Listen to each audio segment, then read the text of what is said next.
Well, let's face it, they've given us a new code of canon law, which incorporates things that the church formerly would call sacrileges, has always considered sacrileges. It incorporates not only this kind of new morality, even when it upholds a moral law, saying artificial contraception is wrong, it doesn't enforce that.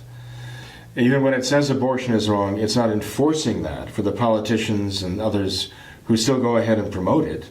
So even where it does uphold the traditional moral teaching, it doesn't enforce that by the power of law and the power of the executive, penalties and so on. It has brought in the entire new form of worship, new Mass and all their new sacraments, and suppressing very much the Catholic understanding of what this worship is all about. I mean, even in the new Mass, as I mentioned before, if we just take the offertory prayers of the new Mass, so-called, and put them next to the offertory prayers of the traditional Mass, one can see very clearly the essential meaning of the traditional Mass and the essential meaning of the new Mass, and they are not the same. The essential meaning of the traditional Mass has been completely obliterated in the new Mass.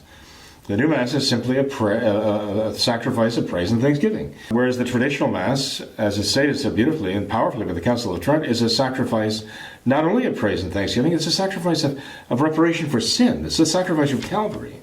That's the essential difference between the new Mass and the traditional Mass. As Cardinal Ottaviani said, it's a striking departure from the theology, the teaching of the Church about the essence of the Mass, what the Mass really is. They brought an entire order of worship, entire new order of worship.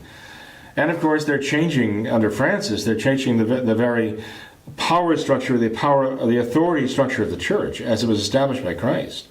Francis is completely gutting the meaning of the papacy, eviscerating the meaning of the papacy and changing it into something totally different from what the Church has always understood the papacy to be.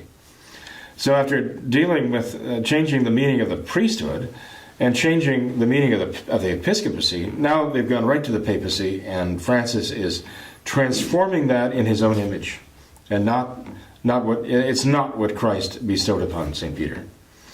So you have that essential change which goes completely against the indefectibility of the Church, which means the Church cannot change substantially in the course of time. It's impossible for the Catholic Church to undergo a substantial change. From the founding by our Lord to the end of the world, it's impossible. But this is what the modernists are doing right now. And what they're producing is not another form of Catholicism. It is really the Church of Modernism, which is like fundamental anti-Catholicism. It's meant to be a replacement for Catholicism. It's meant to obliterate Catholicism and replace it